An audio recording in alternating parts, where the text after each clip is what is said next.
Bom, hoje vamos falar sobre o Teorema de Cauchy, né? Vamos lembrar o seguinte, né? A gente viu que se f, né? Se f tem primitiva e, né? Gama é fechada, uma curva fechada, então, né, a integral na curva era zero, né? Esse era o teorema fundamental do cálculo. Aí a pergunta era se a holomorfia implicava, né? Se tem uma primitiva, né? Só que não, né? Porque se a gente pega o plano complexo menos o zero, e a gente pega f como sendo 1 sobre z, essa função é holomorfa, só que a integral, né, sobre o círculo de raio 1, né, não era zero, certo? Era 2π. Então qual o problema? O problema é da holomorfia ou é do domínio, né? Então o teorema de Cauchy mostra, né, que o problema está no domínio, né? Essencialmente, né, esse domínio, né, ele tem um furinho aqui no zero, né? Tá, e isso que, então, em particular, quer dizer que a curva, né, que é o círculo, eu não consigo deformar ela em um ponto sem passar pelo zero. Tá? Isso a gente vai ver depois, né, mas essencialmente tem esse probleminha aí. Tá? Então o que é o teorema de Cauchy? Então o teorema de Cauchy diz que né, se eu tenho uma função de um disco, pode ser o disco unitário, por exemplo, tá? Se eu tenho uma função holomorfa, então ela tem primitiva. E, portanto, né, portanto, a integral sobre qualquer curva fechada vai ser zero. Tá? Então esse é o teorema, e a gente vai ver que ele vai desempenhar um papel fundamental em várias coisas que a gente vai fazer. Tá? Bom, e a prova, né? Como é que a gente faz, né? Bom, a ideia é a seguinte, né? Que a intuição diz que a primitiva de uma função deveria ser a integral dela, né? Essencialmente. Tá? Então vamos fazer o seguinte, então vamos pegar o disco. Então vamos supor que ele está definido, né? Aqui está o zero, tá? Ou seja, esse aqui é o disco, né, D, né? Então é o disco de centro zero e raio 1, tá? A ideia é o seguinte, dado um ponto zzinho qualquer, tá? Então tá aqui o... Então eu vou fazer o seguinte, eu consigo definir, né, de maneira única um caminho, eu vou chamar assim, nossa, tá bem feio. Vou definir, pra mudar a cor ali, né? Um caminho assim, finge que é reto, isso aqui é reto, tá? Esse verde aqui são coisas retas. Tá, então esse caminho eu vou chamar ele de gama de Z, tá? E ele são dois segmentos de reta, tá? O primeiro deles, né, tá no eixo real e o segundo deles, né, tipo, é paralelo ao eixo complexo. Tá, então aqui tá reta e aqui tá o eixo imaginário, tá? Então esse caminho, né, é unicamente definido, isso é importante, tá? Que ele está bem definido de maneira única, tá? E a ideia então é fazer o seguinte, a ideia então é definir a função, a primitiva, né? Eu vou tentar definir ela como sendo a integral da função sobre esse caminho, tá? Bom, isso aqui é bem definido, né? Porque a função é holomorfa, portanto é contínua, então tá tudo certinho, tá?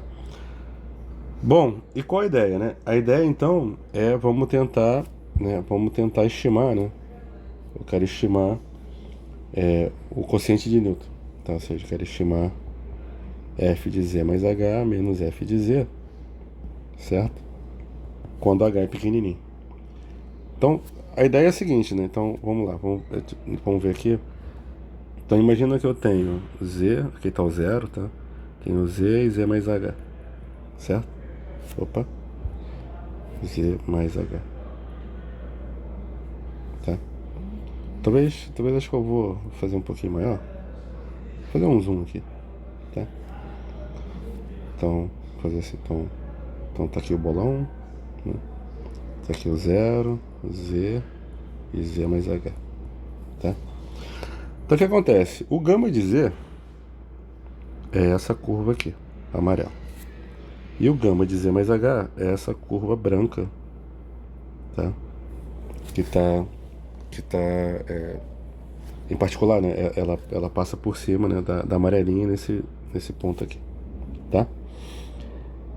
Então repara, né? Repara que a gente vai, né? A gente está querendo calcular essa diferença aqui, né? E portanto, lembra, né? Quando a gente pega, né, a menos a integral, é a integral no caminho contrário. Então esse carinha aqui, que está aparecendo duas vezes, né? Ele se cancela.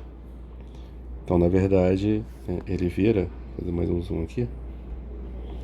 Então na verdade ele vira integral, né, sobre esse caminho aqui. Então tá aqui o Z, né? Tá aqui o Z mais H. Nossa, tá bem feio. Tá muito...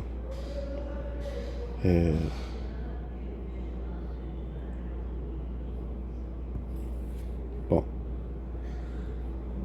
deixa eu deixar um pouquinho mais fininho. Acho que tá bom. Tá, então aqui eu tenho Z, Z mais H. Não, melhorou, né? E agora o caminho, né? O caminho, ele tá assim. São tudo retos, tá? Apesar que eu não tô... que eu não tô fazendo direitinho, né? Desenhando direitinho, mas são tudo retos, tá? Então tamo assim. E aí? Aí a ideia é a seguinte, olha só, a ideia, então, eu vou adicionar a integral sobre esse caminho verde, tá? Tá meio horrível de ver, mas... E vou subtrair também. Ou seja, eu vou adicionar, né, vou adicionar esse caminho amarelo que eu tô colocando, mas esse caminho amarelo tá tá em cima do verde, tá? Só meio subtrair, tá? E aí o que eu tenho aqui agora, né? Eu tenho um retângulozinho aqui, que esse cara que tá em branco, né? Então o que acontece, né? Por Cauchy-Goussard, né? Então a integral nesse retângulo é zero, pelo que a gente viu na aula passada, né? Da outra vez, certo? Então essa integral se cancela e portanto eu fico com essa integral aqui. Então fica só de Z até Z mais H. Eu fico com esse caminhozinho aqui, tá? Né? Então porque, né, cancelou a integral do quadrado do retângulo. E aí de novo, né? O que eu vou fazer? Eu vou então, né, somar e subtrair a integral nesse caminho branco, tá, né, somo e subtraio, tá, então elas se cancelam.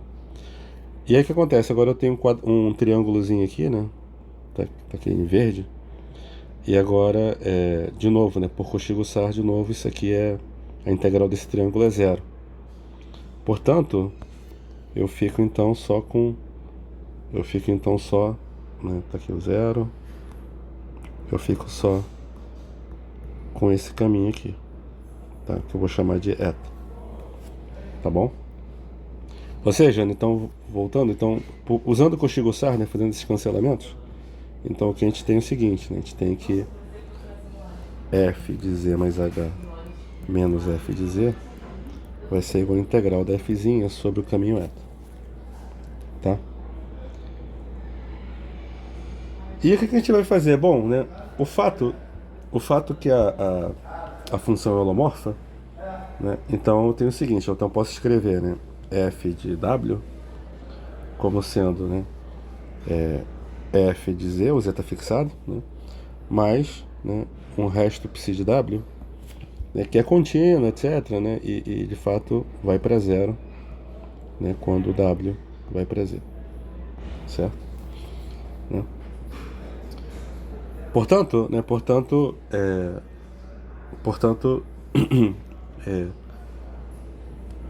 eu tenho duas coisas. Então essa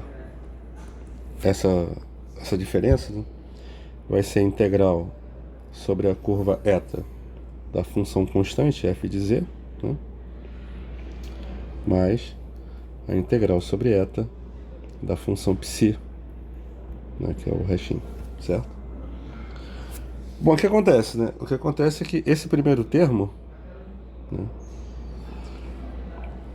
bom, é uma eta, né? É um segmento de reta de comprimento h. Então isso aqui, na verdade, já que f de z é constante, então isso aqui é f de z vezes h, certo? E esse outro cara, né? Né, essa integral em módulo, né? É menor ou igual, né, do que o sup, né, da função psi sobre a reta vezes o comprimento da reta aqui h, certo? Tá? Então, moral da história, né? Então, e lembra que o que acontece, né? Que a gente viu que esse sup aqui, ele vai para zero quando h vai para zero, né? Então, juntando tudo, então a gente tem o seguinte, a gente tem que, a gente tem que o limite, né? O limite quando h vai para zero de f de z mais h menos f de z sobre h, né? Ou seja, dividindo, né? Dividindo por h, né? Então, né? Então, dividindo por h, né? Então esse h some, esse outro h também desaparece, certo? Né? E portanto sobra só o fzinho de z, o que mostra então, né, de que f grande é holomorfa e a derivada dela é fzinha, ou seja, ela é a primitiva que a gente estava procurando, tá? E isso termina a prova do teorema de Cauchy, tá? Então, de fato, o problema era o domínio, né? Tá bom? Tá? Então, duas observaçõezinhas, tá? Finais. A primeira é a seguinte, né? A primeira é a seguinte, né? Que eu poderia, né, fazer a mesma prova, né, desde que eu conseguisse definir de maneira única, né, essa curva gama de z aqui, certo? Né, para a função f grande também definida. E desde que eu consiga fazer esses cancelamentos, né, via retângulos ou triângulos, tá? Então, em particular, a gente pode fazer a mesma coisa, né, na chamada numa fechadura, tá? Então, definição, tá? Então, uma fechadura, tá?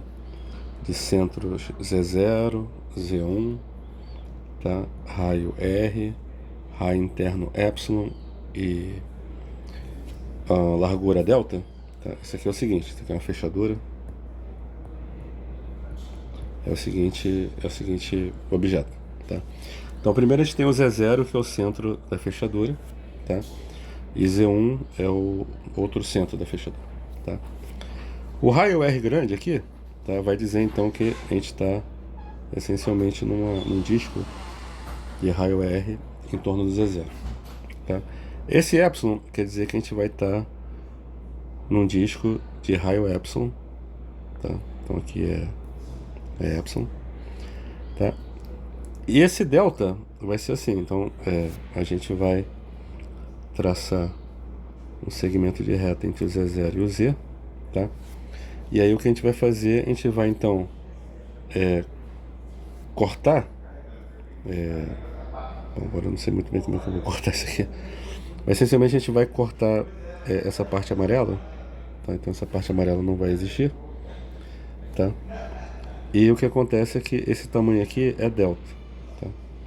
Então vou fazer aqui o desenho aqui, ficaria uma coisa assim, então tá aqui o Z0, né, o Z1, então ficaria uma coisa assim, então ele vem pra cá, aqui, aí aqui ele é raio delta, e depois ele vem aqui assim, tá? Então aqui fica o raio R, né? Então finge que tá bonitinho, certo? Tá? E aí, né, então esse é um domínio onde eu consigo também definir, né, uma curva gama de z, né, bem definida, que liga Z0 a um Z qualquer, eu consigo definir, né, e consigo definir de maneira única, né, tá, e paralelo aos eixos. Portanto, eu posso cancelar, né, usando o Cauchy-Goussard, né, e refazer a prova, tá? Uma observação interessante é a seguinte, né, que quando eu mando o delta para zero, a fechadura ela meio que degenera, ela fica assim, né? Aqui o Z0, o Z1, né? E aí ela fica assim, né? Fica essa curva, né? Então ela fica, ela vai e volta, né? Aqui eu não coloquei, né? Mas a gente tem aqui uma orientação, né? Tá? Tem a orientaçãozinha aqui da curva, tá? Tá vendo? Então esses dois caras aqui, né? Eles acabam se cancelando. Então se eu for integrar alguma coisa, né? Quando eu mandar o delta para zero, na verdade eu vou ter duas integrais. Uma integral sobre o círculo grande e uma integral sobre o círculo pequeno. Só que o círculo grande, né, então ele está orientado da maneira positiva, enquanto, né, o círculo grande ele está orientado da maneira contrária, né? Tá orientado assim, tá? Então essa é uma observação que a gente vai usar depois, tá? Né?